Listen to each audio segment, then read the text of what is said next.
Halo, selamat siang. Masih bersama kita di Bakul Gold Channel. Kali ini kita di Akol Racing Team.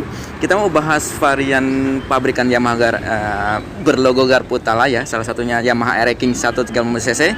Kita mau bahas bagaimana spesifikasi motor yang bisa dipakai harian, kemudian jadi spesifikasi motor balap. Ada beberapa part yang harus diganti.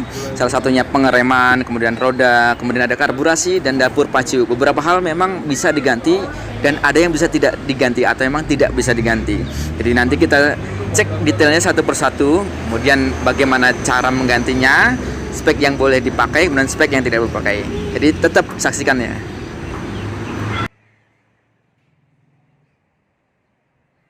Baik teman-teman, kita bahas detail tentang motor 130cc Yamaha Air King 1 dulu ya. Satu persatu kita bahas tentang pengereman. Di regulasi pengereman nggak dibahas, jadi bisa pakai yang standar atau harian standar, kita nggak perlu ganti. Kemudian memang part-part seperti speedometer, lampu, plat nomor memang harus dicopot. Demi kenyamanan juga nggak elok juga, mungkin kita mau pakai lampu kan di keseharian. Kemudian yang kedua, ada standar teleskopik depan atau memang shock depan. Ada yang beberapa yang pakai punya Ninja. Pada dasarnya pakai standar ini juga oke, tapi udah beberapa bilang karena diameter asoknya lebih besar, kemudian radiusnya atau memang daya absorpsinya lebih kuat. Mungkin ada yang beberapa ganti pakai Ninja 150cc. Cuma ada kok yang ini dan tetap oke. Kemudian kita ke depan lagi, kita ke regulasi yang standar. Ini standar pakai 18. Ya, bawaannya sama ring pakai ring 18. Kemudian kalau di balap kebanyakan pakai 17. Kita bahas ini dulu. Standar 18, kemudian tankinya nggak masalah pakai yang standar, kemudian head, bak kiri nggak apa pakai standar. Nggak ada yang pakai BL karena emang ini salah satu tingkat keamanan yang diperlukan. Takutnya stang nyangkut sini segala macam. Semua part yang di sini dicopot semua karena emang secara fungsi nggak ada di sana. Kemudian kita pakai shock. Di masa yang sudah canggih ini ada beberapa hal yang memang diperlukan. Shock standar bisa diganti sekarang yang pakai double kick yang sudah di rebound ya, jadi beda. Kalau dulu shock standar cukup, tapi sekarang teknologi sudah canggih, jadi banyak kan sudah pakai yang rebound.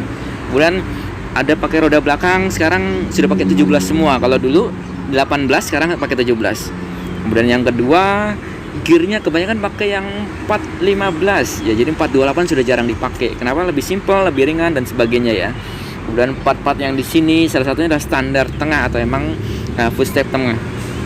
Ini kenapa harus diganti? Karena lebih mudah untuk akselerasi, dimana sekarang sudah pakai footstep underbone yang lebih ke samping ya. Jadi nanti di sini takut menyentuh atau sepatu pembalap lebih dekat ke aspal. Jadi sebenarnya lebih enak diganti. Kita akan lari ke sebelah. Oke, ada beberapa part yang harus diperhatikan. Di sini salah satunya adalah knalpot atau gas buang, jalur gas buang. Kalau untuk standar open, standar pemula, beberapa regulasi memang harus pakai knalpot standarnya, jadi nggak boleh diganti. Kecuali Super Pro ya, Super Pro memang boleh pakai standar, boleh pakai knalpot racing. Knalpot racing itu yang sifatnya sudah handmade atau buatan. Jadi knalpotnya sudah diganti. Kalau pakai yang standar bobokan 150cc harus pakai ini. Oke, kita beralih ke bak kopling kanan. Di sini ada kampas kopling. Di sini hubungan sama akselerasi motor. Di sini harus standar. Nah, nanti ini mau pakai per 5 atau per 4 sebenarnya nggak ada masalah. Jadi nanti berhubungan sama akselerasi. Oke, setelah ke sini kita lari ke part-part yang lain. Sebenarnya poin seperti di sini, kemudian ini yang nggak ada hubungan sama akselerasi atau kecepatan motor sebenarnya bisa dibuang semua. Jadi menyangkut efisiensi kinerja, kemudian daya support motor supaya lebih oke, sebenarnya nggak perlu dipakai. Regulasi itu cukup sederhana sebenarnya. Sekarang kita lari ke karburasi. Beberapa part yang diregulasikan standar sebenarnya boleh karbunya standar, tapi venturnya berbeda. Venturnya berbeda ini jadi karbunya standar. Kemudian ada ranking 130cc itu 26 mm. Kita remer jadi 26 mm. Jadi yang harian bisa diremar jadi 20 mm. Jadi tampak luar 26 tapi di dalamnya 26 mm. Untuk standar 115cc chamber atau chamber atau standar, kita bisa tingkatkan ini ke 28. Kemudian yang kedua, cc-nya tetap 135 sampai 140. Jadi tidak melanggar regulasi yang ada. Jadi memang kita buat ini sesuai dengan regulasi yang ada. Oke, untuk dapur pacu sebenarnya bebas, tapi memang di sini di Akol Racing Team kita dibantu sama Mas Pajrot sama Mas Roni untuk yang handle mesin ini. Kita akan sesuaikan dengan jumlah kompresi, timing, kemudian pengapian yang ada. Secara regulasi 130 cc chamber itu coil bebas. Biasanya banyak yang pakai Yamaha YZ ya, kode yang 4SS biasanya pakai coilnya aja. Tapi untuk pengapian dari magnet spool itu harus standar. Kecuali di Super Pro ya, Super Pro itu bebas dari pengapian. Jadi banyak yang pakai YZ, RM dan sebagainya. Kemudian regulasi untuk total DC atau AC itu bebas semua, jadi memang bisa dipakai. Tapi untuk standar 135 cc open itu ada regulasi tertentu yang memang harus dipertahankan. Ya, kita lari disc brake depan. Disc brake depan sebenarnya pakai standar ini masih mumpuni atau masih mampu dalam arti kita bisa pertahankan ini. Tapi kalau mau lebih oke, ada aftermarket yang high class, misalkan pakai Brembo atau merek-merek yang lain ya, kita bisa lihat itu kemampuan memang daya cakramnya lebih kuat atau lebih oke. Ya, itu dari segi motor standar yang kita lihat.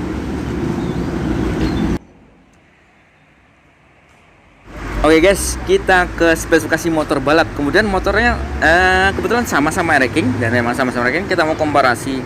Yang pertama yang kita mau lihat dari paling atas dulu. Di sini ada sistem pengereman. Sebenarnya pakai yang standar oke. Cuma kita percaya di sini bahwa yang pistonnya lebih besar, kemudian kalibrasi lebih kuat, kita lebih oke pakai ini. Jadi kita ganti. Kalau memang nggak mau diganti, oke, pakai standar juga nggak masalah. Ya, kemudian kita lari ke bawah. Di sini sok depan kita pakai standar, tapi kalibrasinya sudah berubah. Jadi ada pengaturan ulang di mana kalibrasi ini reboundnya jadi lebih oke pada saat untuk race atau memang balap itu sendiri. Kedua, kita lari ke piranti roda balap. Roda balap otomatis sudah harus diganti. Yang model standar tidak mumpuni karena memang untuk race itu daya lekatnya lebih tinggi. Ada beberapa komponen balap atau roda atau ban yang memang bisa dipakai. Beberapa ada banyak pilihan. Jadi kita tinggal pilih yang soft component terus, kemudian race only pasti bisa dipakai. Kita lihat di sini piringannya pakai yang standar, nggak masalah. Karena memang bisa kita buktikan dengan kekuatan daya cengkeramnya cukup oke. Kemudian kepala babi juga oke dipakai yang standar. Kalau mau di upgrade nggak ada masalah juga. Oke, lari ke belakang, tangki standar boleh karena rata-rata juga pakai standar. Looknya ya memang tetap racing asli. Kemudian kita lari ke dapur pacu. Dapur pacu tidak ada batasan jumlah exhaust yang diambil atau emang berapa mili yang harus dibuang, itu tidak ada masalah. Bisa dirubah semaunya, tapi tergantung mekanik atau si pengolah dapur pacu sendiri. Di sini kebetulan pakai 4SS, itu punya YZ series. Jadi YZ series kita buktikan memang apinya lebih stabil, lebih oke. Kemudian lari ke sini dapur pacu. Ada beberapa pilihan yang bisa diganti. Ini masih pakai stud kiri atau akselerasi untuk koplingnya pakai stud kiri masih yang original. Ada beberapa yang sudah pakai yang kanan. Banyak pilihan, aftermarket juga banyak. Jadi dirubah jadi stud kanan. Itu juga oke. Knalpot sendiri sudah bukan standar. Sebenarnya kalau untuk yang standar chamber sudah bisa dipakai dengan leher yang langsung. Jadi boleh nggak pakai leher standar, asal dari tabung ke sini masih standar. Ya itu bisa dirubah. Karena nanti bisa dirubah diameternya lebih besar, kesininya jadi lebih oke. Sebenarnya daya buangnya juga lebih oke. Ini yang paling kita lihat janggal dari yang standarnya, karena push step standar kan di sini, kita berubah sekarang di belakang. Ini underbound step. Underbound step ini udah racing style. Jadi kaki pembalap sudah di belakang, bukan di depan lagi. Kalau sekarang sudah boleh. Di mana kaki di belakang, bobot atau tumbuh pembalap akan di belakang, lebih mudah untuk akselerasi pada saat tikungan. Ini lebih oke ya pada saat pakai step ini. Kemudian nggak ada takut nyangkut atau gimana karena lebih tinggi dan lebih oke. Lari ke geser dikit ke belakang. Di sini kita punya shock. Yang tadi kita bilang shock belakang itu standarnya bisa dipakai. Tapi memang yang sekarang sudah banyak yang aftermarket. Di sini adjustable-nya sudah rebound atau memang daya shocknya sudah rebound. Banyak aftermarket yang bisa dipakai. Ada MotoGP, ada KTC, ada All-in sekalipun atau Daytona, banyak yang sudah bisa di-upgrade. Kemudian reboundnya disesuaikan dengan kebutuhan balap itu sendiri. Ban belakang sama kebutuhannya juga sama depan. Nah, ini jenis peleknya. Jenis peleknya banyak yang pakai aftermarket. Ada yang warna-warna seperti ini ya, banyak lah kita lihat seperti ini. Jadi memang yang kita perlu perhatikan ring standar itu di angka 18 atau lebih besar. Sekarang pakai 17. Kenapa pada saat kita race banyak yang pakai 17? dibanding 18. Pada saat di 18 emang cenderung pakai yang step standar, tapi 17 kita pakai full start underbone bisa, karena memang di sini nggak akan menyentuh. Yang kedua, pada saat kita lebih pendek motor atau memang rek atau jarak sumbu motor itu lebih dekat, kita akurasi pada saat berbelok itu lebih oke. Jadi banyak yang pakai full step underbone, kemudian ringnya 17 ya, jadi seperti motor bebek atau memang standar balap yang memang disesuaikan untuk kebutuhan balap. Oke, ke belakang sudah oke. Nah, knalpot tadi juga sudah oke. Rata-rata memang sudah pakai bobok trompet ya, istilahnya trompet, chamber, bikin corong di sini, 2 kerucut, kemudian dirubah.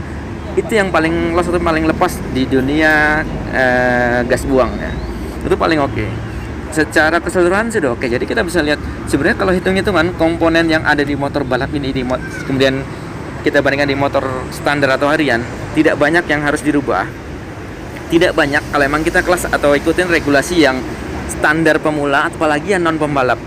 Jadi teman-teman yang mau merubah motor standar aja ke motor balap, kalau mau ikut regulasi yang standar atau standar pemula, kemudian standar non pembalap, itu cukup murah. Jadi nggak seharus seribet itu, sesulit itu. Bisa contoh simple aja, karburator nggak ganti, cuma di rem nggak ganti, bisa pakai standar ekonomis. Knalpot nggak ganti, cuma di bobok ekonomis.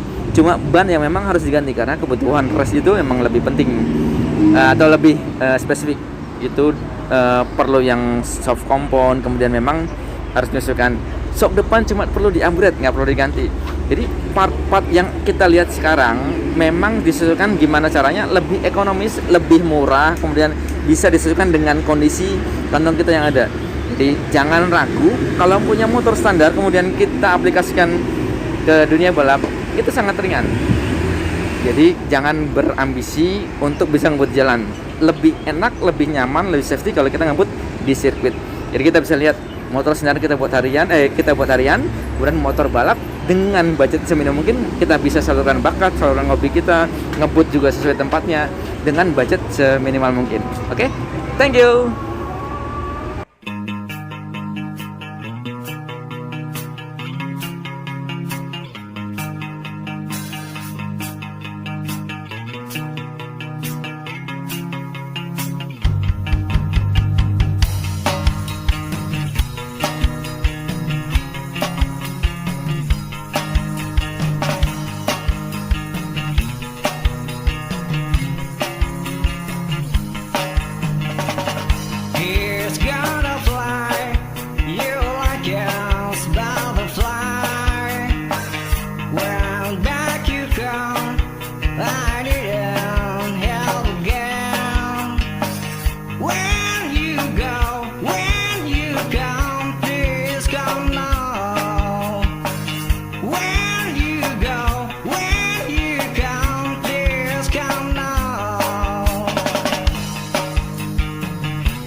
Oke guys, kita sudah saksikan beberapa part yang perlu diganti dan nggak diganti dari sebelah sini. Kemudian untuk jadi part racing, nanti ada perlu disesuaikan, kemudian ada perlu diganti dan diganti. Jadi tetap semangat di dunia otomotif, kita bisa salurkan hobi kita. Tetap semangat, semoga kita bisa maju ke depan.